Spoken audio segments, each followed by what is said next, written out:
为的冬天santai. Selamat malam yang saya muliakan, rekan-rekan rohaniwan, para senior, Jiaoseng, yang saya cintai, yang saya banggakan, Tujin terkasih yang masih tegar hingga saat ini, walau dalam kondisi yang sungguh sangat memprihatinkan, disuasanai dengan penuh keprihatinan kita masih bisa bersama untuk beribadah. Saya sampai terharu beribadah karena saking lamanya kita sudah tidak menginjakkan kaki ke tempat ibadah kita, di mana kita tahu bahwa ini merupakan rumah kedua kita. Selain tentunya kita di rumah punya keluarga pribadi, secara biologis kita punya keluarga di sana, tapi secara idealis kita juga punya saudara di sini. Kita sama satu visi, satu hati, satu iman, satu kepercayaan di dalam jalan suci yang Nabi Agung Kongcu bimbingkan untuk kita semua. Kemudian juga ada sebuah peristiwa yang sungguh sangat saya sesali sekali, bahwa di dalam suasana yang penuh dengan keprihatinan ini, kita juga harus merelakan kepulangan saudara seiman kita, si Bengcen ya. Bahwa saya secara pribadi tidak bisa hadir di upacara duka almarhumah karena memang suatu keadaan yang tidak memungkinkan untuk saya bisa hadir. Tapi saya tetap berdoa semoga saudari kita ya, saudara kita yang kita cintai, yang mungkin sudah berlama-lama dengan kita, bisa berhadir di sini berkebaktian.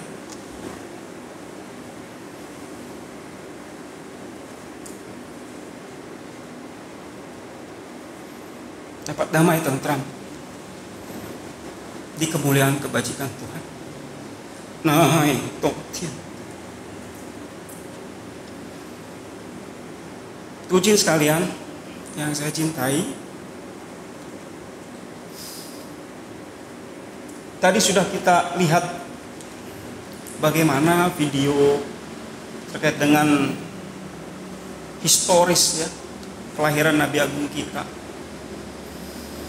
Kita setiap tahun, setiap waktu, secara kontinu, setelah berkelanjutan, setiap tahun selalu diulang cerita atau kisah riwayat bagaimana Nabi Agung kita dilahirkan. Sungguh sangat bagus sekali untuk kita. Namun jangan juga kita hanya sekedar terlena dalam euforia bahwa oh iya, Nabi kita juga pada saat lahir itu punya tanda-tanda ajaib nggak kalah dengan nabi-nabi yang lain. Seolah kita hanya mempertontonkan kebanggaan kita yang hanya sekedar itu. Sedangkan yang paling esensi, substansi dari peristiwa kelahiran Nabi Agung kita itu, yang perlu kita hayati, yang perlu kita pedomani bersama di dalam kehidupan ini itu apa? Nilai-nilai luhur itu. Ya. Dan saya bukan menyesalkan ya, saya cukup sangat mengernyitkan alis saya gitu. Kadang kita hanya sekedar membahas hal-hal terkait dengan gimmick gitu. Ini perlu saya katakan kepada saudara semua bahwa saya bukan berarti tidak percaya, bukan. Ini menurut iman kita, tapi maksud saya dari apa yang terjadi ini kita mesti ambil nilai apa, value apa sebetulnya yang harus kita tangkap dalam kehidupan kita. Bukan cuma sekadar oh iya Cilin datang, oh iya Tiao Tian Ziye di langit itu terdengar suara yang merdu. Tadi ada Nisen yang turun, Nisen itu kan malaikat perempuan yang turun. Ulau Changting katanya 5 malaikat tua turun ke serambi rumah. Erlung Rause, jadi 2 naga mengitari atap rumah. Hanya sekedar itukah kebanggaan kita? Apa yang bisa kita tangkap dari peristiwa itu sesungguhnya?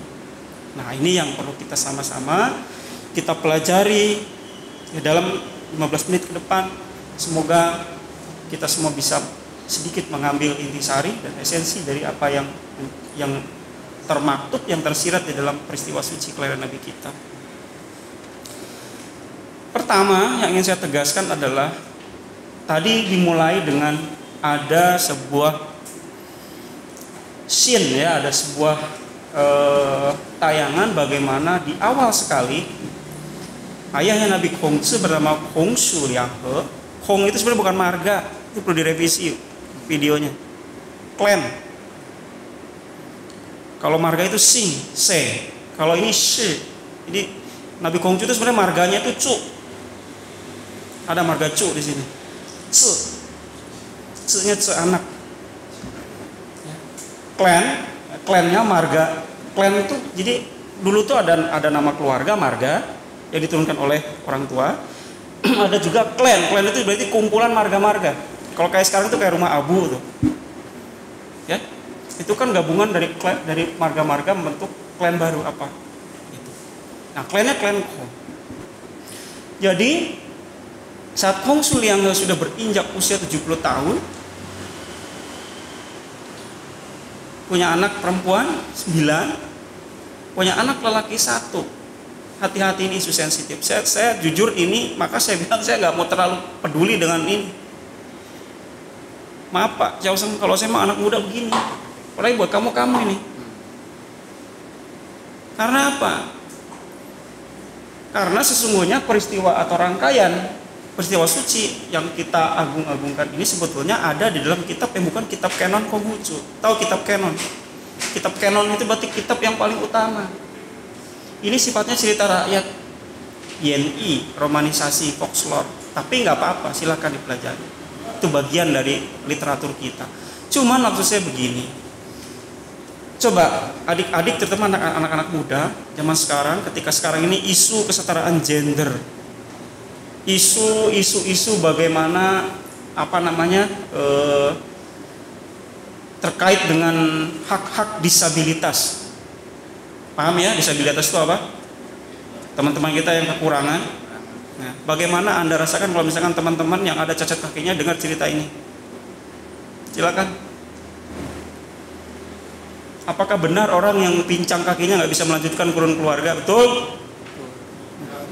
Konghucu mengajarkan itu? Saya katakan sekali lagi bahwa itu saya tolak. Jadi kalau misalnya nanti ada itu tutut, saya siap pasang badan. Mau siapapun. Karena apa? Karena ini perlu ada sebuah pemahaman baru.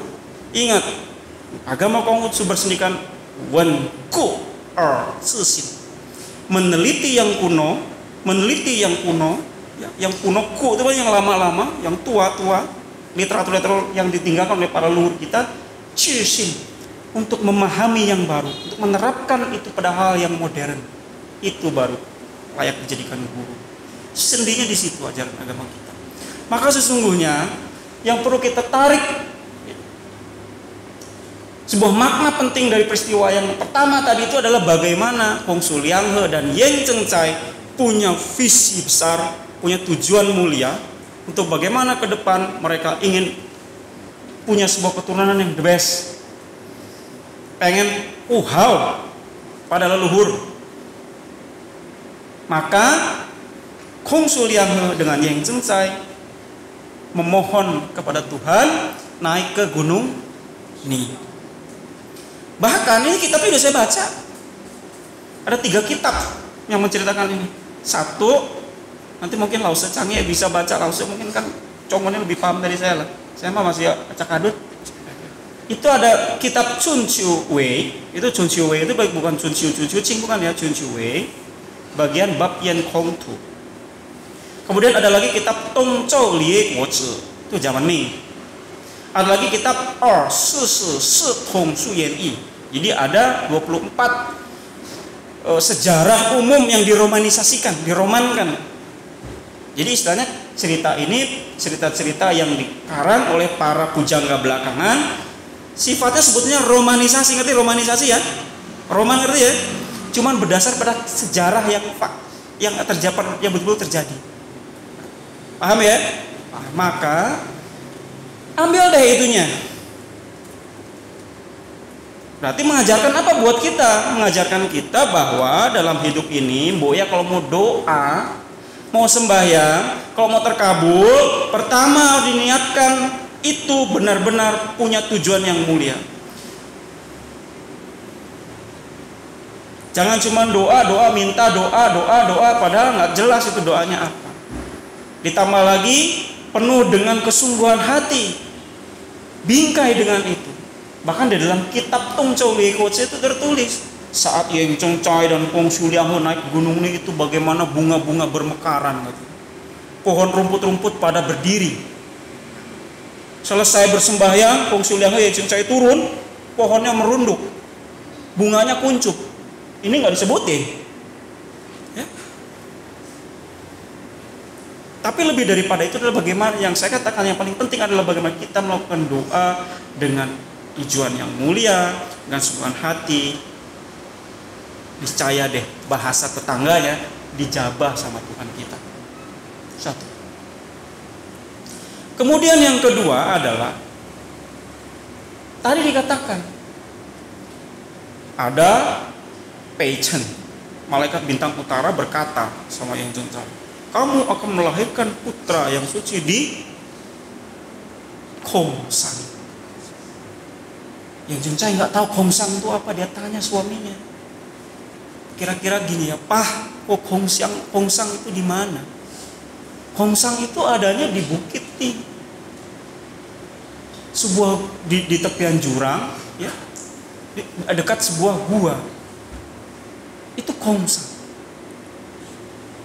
Bayangkan ada Peichen, malaikat bintang utara, memberitakan kelahiran Nabi. Ternyata seorang Nabi yang mulia ini lahirnya bukan di tempat yang bagus, bukan di tempat yang pada umumnya orang-orang harus dilahirkan, tapi di tempat yang rendah sekali. Bayangkan pesan apa yang bisa Anda tangkap? Nabi yang mencapai puncak kenabian Ceseng, orang yang terpilih, manusia yang unggul seperti Nabi Kongcu, tapi harus dilahirkan di tempat yang rendah. Maksudnya apa? Mengajarkan apa kepada kita? Rendahlah serendah-rendahnya Anda, sehingga tidak bisa direndahkan oleh orang lain. Rendah hati. Karena apa? Justru di era seperti sekarang ini, nilai-nilai rendah hati sudah mulai tereduksi luar biasa. Orang lebih mau memandang orang lain hanya karena jabatan, karena harta, karena materi, karena kecantikan. Di mana kebajikan yang ada dalam diri manusia? Dia akan cari jawabannya. Maka peristiwa itu mengingatkan kita kembali. Kemudian dilahirkan di tempat yang sungguh sangat rendah. Saya lanjut. Apakah kehidupan Nabi Kongcu bahagia masa kecilnya? 3 tahun ditinggalin papanya, ditinggalkan oleh papa. Sudah gitu status pernikahan mamanya itu bukan istri nomor 1. Sorry, dalam konteks negara feodal zaman dulu, feodalisme, anak muda kamu baca sejarah, terutama zaman Chou, yang berhak mendapatkan, ya quote and quote, kalau zaman sekarang tuh gono gini gitu ya, yaitu istri nomor 1, istri sah, karena istri nomor 2, maaf disebutnya selir, ya bahasa kasarnya gundik lah. Dan Yang Chengcai statusnya apa? Ya, jadi setelah ditinggalkan oleh papanya, apakah Nabi Kongcu punya harta dari papanya? Sorry to say, nggak punya apa-apa, habis. Maka selepas papanya meninggal, Nabi Kongcu harus pulang ke rumah engkongnya, engkong dari mamanya, papanya Yang Chengcai namanya Yang Xian. Apakah enak? Oh iya kan Nabi Kongcu di kalangan bangsawan, iya betul. Tapi selepas papanya nggak ada ya tidak. Maka hidupnya menderita nggak? Menderita. Maka di dalam kitab Lunyi tertulis dengan jelas bagaimana Nabi Kongcu, kenapa dia sampai bisa punya banyak kecakapan. Itu karena penderitaan hidupnya. Berarti apa pesan moralnya kepada kita? Kita jadi umat Konghucu, jangan cengeng, jangan lembek, jangan mudah patah semangat. Kemiskinan memang tidak ada orang mau, siapa yang mau miskin. Tapi kalau sudah garis hidup kita untuk miskin dahulu, mau apa? Kita nggak bisa tolak. Tapi yang paling penting adalah apa kata Nabi Kongcu, adalah bagaimana kita memahami hidup ini. Menghadapi realita kehidupan ini ada di dalam bingkai ajaran Nabi.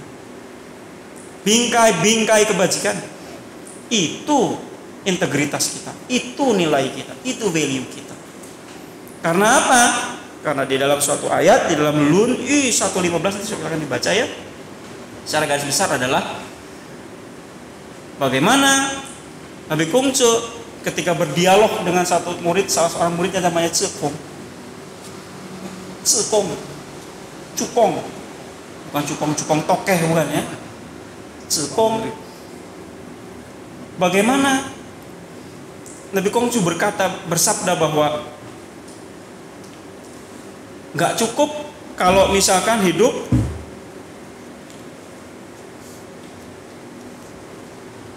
ya, saya bacakan secara jelas ya. Cukong bertanya, seorang yang pada saat miskin tidak mau menjilat dan pada saat kaya tidak sombong, bagaimanakah dia? Nabi menjawab, itu cukup baik. Tapi alangkah baiknya bila pada saat miskin tetap gembira. Gembira itu maksudnya optimis ya, bukan miskin malah senang gitu, bukan ya. Miskin tetap optimis, tetap gembira, dan pada saat kaya tetap menyukai kesusilaan. Jadi ingat, kaya nggak sombong, miskin nggak mau menjilat-jilat orang, itu belum cukup kata Nabi. Itu belum cukup. Yang paling pas itu ya, saat miskin, walaupun kita lagi susah, kita tetap optimis, berpikiran positif, gembira, dan pada saat kaya tetap menyukai kesusilaan. Jadi kembali nilainya apa yang bisa kita ambil adalah buaya hidup harus berpegang teguh kepada ajaran-ajaran luhur yang sudah ada digariskan dalam agama kita. Rendah hatilah kita, berjuang keraslah kita dalam kehidupan, karena memang kunci kehidupan di situ. Bahkan di dalam kitab suci tertulis, Fei Qian Wu Zhong, bukan Tuhan tidak adil, Wei Ren hanya manusia, Cai Ming menentukan pilihannya atau nasib. Jadi kita nggak bisa hidup cuma bisa bilang pasrah, tabah, yang nggak gitu juga. Tapi bagaimana kita bisa menempatkan diri kita dalam kehidupan ini sesuai dengan pilihan terbaik, pilihan yang optimis agar masa depan kita bisa menjadi lebih baik. Contoh Nabi Kongcu, susah sekali masa kecilnya, masa mudanya juga susah sekali, bahkan dihina-hina. Nabi Kongcu itu betul dia seorang pintar, seorang terpelajar, tapi bukan dari akademi atau sekolah-sekolah yang formal pada saat itu. Maka saat satu ketika Raja Muda negeri Lu mengumpulkan para sarjana untuk dimintakan pendapat ya, oleh Raja Muda itu, ketika Kongcu mendapatkan undangan, ketika akan masuk dia dijegal oleh Yang Hu, dibilang kamu tuh tidak pantas masuk sini, lu tuh bukan siapa-siapa. Nabi Kongcu nangis. Sedih. Dia pulang kecewa, tapi rasa kecewanya bukan untuk dipendam dalam hati dan untuk diingat-ingat, bukan. Tapi justru itulah titik awal bagi Nabi Kongcu membuka jalan monumental untuk terus menjadi lebih baik dan lebih baik. Bahkan di usianya yang ke-50 lebih ya, 53 atau 54 tahun, beliau sudah menjadi Shiko itu kalau zaman dulu tuh Menteri Kehakiman, Menkumham lah kalau zaman sekarang ya, Menko Polhukam gitu. Merangkap Prime Minister, jadi merangkap Perdana Menteri negeri itu. Itu luar biasa, kaya gak? Kira-kira kaya gak? Kaya. Kudanya banyak gak? Banyak. Di kitabnya kan tertulis, kitab Lunyi, kandang kudanya terbakar. Tapi Nabi nggak pernah mikirin kudanya, mikirin muridnya. Ada yang terluka nggak? Biarinlah kuda mah kebakar. Kalau kita mau terbalik. Sayang kuda. Si Urip jatuh dari motor. Urip jatuh ya iya. Motornya nggak kenapa-napa, buset. Ini kan kita tuh Mending untung nggak apa-apa. jatuh ya Rik, ya motornya gimana? Bukan nanyain orangnya gitu. Nah, ini kan gitu. Nabi Konghucu kaya sekali. Kaya sekali. Bahkan ketika negara lu sudah tidak dalam jalan suci, dia berani tinggalkan itu semua. Siapa yang berani meninggalkan kekayaan dan kemuliaan seperti Nabi Konghucu? Kalau negara, dia bilang kalau keadaan sudah tidak di dalam jalan suci, untuk apa aku di sini? Buat apa? Sebetulnya Nabi Konghucu kalau saat itu mau pragmatis ya, mau saya katakan mau pragmatis ya, mau enaknya saja untuk hidupnya, yang ngapain juga mikirin pusing-pusing. Udah kaya, banyak uang. Dia berkeliling 13 negara bagian di Congkua itu memang pakai uang siapa? Oke, katanya Cekong membantu. Iya betul, sebutnya Cukong kan, pintar cari duit tuh. Tapi sebagian besar itu hartanya Nabi. Bayangkan, buat apa? Buat biaya perjalanan dan makan para murid-muridnya. Nah, luar biasa. Maka saya Ari kamu jangan panggil saya sefu, Ari, nggak boleh. Sefu itu kalau zaman dulu itu terminologi mirip dengan fuce. Kong fuce kan, fuce tuh. Jadi kalau fuce itu, sefu kan shi itu guru, fu itu papa. Selain jadi papa jadi guru, jadi guru tapi ngasih makan juga. Aduh nggak sanggup saya. Kalau Nabi Konghucu kuat ya karena memang gitu ya kan. Bedanya ini loh yang membedakan. Yang membedakan kalau zaman dulu, murid zaman dulu sama zaman sekarang. Kalau zaman Nabi Konghucu punya teacher. Kalau sekarang kan xuesheng. Dulu teacher. Teacher itu apa? Teacher itu kayak gitu. Jadi belajar sama gurunya, dia ikut kemana-mana, sama kayak anaknya. Gurunya jadi tokoh teladannya gitu loh. Ya kayak perguruan lah. Ya. Nah kalau xuesheng kan sekolah kan cuma belajar tok gitu, pulang gitu kan. Ya kayak pesantren lah kalau teacher mungkin ya kalau zaman sekarang ya gitu. Dia meneladani kiainya gitu. Nah sebetulnya konsep-konsep seperti itu Konghucu yang punya. Cuman Konghucu ketinggalan. Boro-boro pesantren. Sekolah gitu. Ya, berantem mulu kita mah ya. Tapi ya sudahlah. Nah, terlepas dari apa yang saya sampaikan, ya saya harap bahwa Tucin semua bisa memahami, bisa juga mengambil poin-poin pentingnya. Bahwa yang pertama adalah bagaimana kita berdoa dengan ketulusan, dengan tujuan yang mulia agar doa-doa kita juga bisa terkabulkan. Siapa yang mau doanya terkabulkan? Angkat tangannya. Siapa yang mau? Oh nggak ada semua ya biarin nggak apa-apa lah. Urip aja yang doanya dikabulkan. Siapa yang mau doanya dikabulkan? Semua ya. Kalau mau persiapan dengan baik, ketulusan imannya juga dikedepankan. Tujuannya harus yang baik-baik. Jangan doa kok doanya aneh. Gua doain lu biar jatuh dari motor.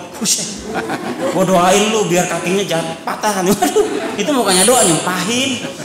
Gue mah doain aja lah biar dia kagak jadian lah. Itu mah nyumpahin ya. Ingat ya, doa yang baik, yang layak, yang tulus, yang mulia. Ya, niscaya doa kita bisa terkabul. Kita yakin itu. 2, jangan kalah karena keadaan. Jangan minder karena kita susah. Nabi kita saja, Nabi yang mulia itu, Nabi yang mencapai puncak kenabian itu, lahir di tempat yang paling rendah. Tapi dia pada akhir kehidupannya menjadi orang yang paling tinggi. C itu berarti summit itu puncak. Kau tinggi, tapi masih ada bandingan. Kalau C itu summit, puncak, nggak ada ujungnya. Itu Nabi Konghucu itu paling tinggi. Ya. Ingat, yang 3, rendah hatilah. Jangan sombong, jangan takabur. Ini kan poin-poin penting dalam kelahiran Nabi Konghucu. Silakan dibawa ke rumah. Ayo kita sama-sama praktekkan. Semoga hidup kita penuh dengan berkah, berkelimpahan dari Tuhan. Bimbingan yang mulia Nabi Konghucu dan teladan para senming, para guru rohani kita senantiasa menyertai sehingga kehidupan kita penuh dengan kebahagiaan. Ya, sancai. Biasanya kalau yang Ciang Tau ngomong yang baik-baik ya sancain loh, doa loh. Kok ini mah dibilangin yang siapa yang mau doanya dikabul diem ini mah. Semoga semua bahagia diem kayak Konghucu nih aduh. Ya. Ya, kemudian saya tutup bahwa saya mewakili saya atas nama pribadi, mewakili keluarga juga di sini ya bolehlah saya juga mengatasnamakan selaku sekretaris Dewan Rohaniwan, pengurus pusat Matakin, mewakili ketua umum Deroh pengurus pusat Matakin Siese Budi Santoso Tanu Wibowo menyampaikan atau cepat selamat memperingati hari raya lahirnya Nabi Agung Hungce yang ke-2571. Semoga berkah, berkelimpahan, kebahagiaan, rezeki selalu menyertai perjalanan hidup Tocin semua. Senantiasa bimbingan Nabi selalu menyertai sehingga hidup Tocin semua bisa lebih bahagia. Ya, santai. Baik, saya rasa saya cukupkan sampai di sini saja. Terima kasih. Oh ya, jangan lupa ini hari ini kita tadi ada apa? Webinar karena Nabi. Saya sungguh sangat prihatin itu yang itu cuma 200 orang. Ini peringatan nasional tapi apa namanya? Cuma 200 orang ya. Tapi ya saya sih menghimbau kepada Tucin ya, terutama para generasi muda, kalau punya waktu kebetulan lagi memang bisa curi-curi waktu di kantor di jam istirahat walaupun sebentar, tengoklah ya. Masuklah zoomnya Harlah Nabi tuh, atau misalkan mau pantengin YouTube juga boleh, supaya kita ada atensi, ada perhatian, rasa memiliki bahwa ini pun juga bagian dari tanggung jawab kita. Nanti coba bayangkan, saya dikit lagi ngomong ya, udah 2 menit aja. Bayangkan sekarang ini Konghucu, agama Konghucu apa sih yang sudah tidak dilayani oleh negara? Sudah semua. Kalau masalah Sincia, Jokowi nggak datang, biarin amat lah. Orang nggak mau datang, ngapain dipaksa? Hak dia lah, dia yang punya kaki. Dia nggak mau beli bensin untuk ngadirin ke kita, ya ngapain? Ya udah biarin gitu loh. Tapi secara keseluruhan negara sudah melayani kita, sudah lebih dari cukup. Apa yang susah? Enggak kan? Agama sudah dicantumkan, hak-hak sipil kita sudah ada. Sedikit banyak rumah-rumah ibadah juga dibantu oleh negara. Maka kemarin saya sempat dorong Ketua Makin Bogor, coba bikin yayasan. Mumpung saya ada di pusat. Nanti kalau misalnya terkait dengan minta bantuan dana ke Kemenak kan saya bisa masukin, toh ada urip loh di pusat gitu loh. Cuman kan syaratnya harus yayasan. Jadi negara juga sebenarnya udah membantu beberapa tempat-tempat ibadah yang ada di umat Konghucu yang ada di Indonesia. Apa sih yang kurang? Cukup. Nah makanya umat Konghucu nggak perlu lah kita nagih-nagih terus nuntut-nuntut, kok kita nggak dikasih ini, kok Jokowi yang datang, biarin lah. Justru tantangan untuk kita, Konghucu itu apa nilainya, value-nya apa? Bisa saja kan Jokowi juga tantang, presiden kita tantang. Emang lu punya apa sih menundang gua kan gitu? Kita selama ini gembar-gembor, wah umat Konghucu banyak, nggak tahu nanti pasti sensus sedikit lagi. Itu yang saya deg-degan. Makanya di kemarin kan, ayo sensus online. Ayo bergerak aktif, jangan sampai nanti kita malah menyesal nanti. Maka termasuk acara ini pun, ini kan juga membawa tagline-nya nasional. Ya, tagline-nya nasional ini. Lintas iman, lintas agama. Beberapa tokoh-tokoh lintas agama kita undang untuk jadi pembicara. Nah, takutnya ketika nanti ini juga dipublikasikan oleh teman-teman lintas imannya tadi saya lihat ada beberapa masuk ya, dari teman-teman Kemenak, dari beberapa lintas agama juga masuk. Ngelihat kita cuma 200 orang untuk event skala nasional, luar biasa. Saya bilang, Aica ini begini. Ayolah ya, yang punya waktu. Nah, nanti masih ada satu sesi lagi hari Sabtu. Nah kebetulan saya jadi pembicara mewakili Bogor dong. Ya kalau Bogor punya mau lihat salah satu perwakilan jadi pembicara kan juga, ya ayo dong. Kapan lagi gitu ya? Karena sekarang memang sudah masanya yang muda-muda turun lah. Mungkin nanti setelah eranya Urip ini nanti ada eranya Mario, eranya Harsa, eranya Randy gitu ya. Harus terus berkelanjutan. Dan yang paling penting lagi adalah bagaimana yang saya sampaikan tadi di awal, bahwa ayo kepedulian kita terhadap perkembangan agama kita juga harus dipupuk. Jangan sampai letoy ini, surut. Ya, tunjukkan bahwa Konghucu itu ada, Konghucu itu juga banyak. Ya. Kadang di dalam hal sifatnya politis, quantity itu menjadi sebuah standar. Ingat ya, dalam hal sifatnya politis, Politik, quantity itu menjadi sebuah ukuran. Konghucu nggak akan dilihat kalau misalkan orangnya nggak ada. Jangan harap. Bikin acara nasional yang hadir cuma 200 orang dari, ya sama aja kayak bikin apa ya? Saya aja kalau ikut webinar atau seminar kerjaan mewakili kantor itu bisa mencapai 500 orang. Itu urusan kerjaan loh.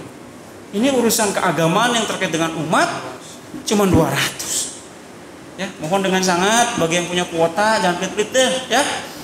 Kalau kurang lapor jauh ngantri, lapor mah. Ya, terima kasih ya atas perhatiannya. Ya, lapor aja Pak Andri ya.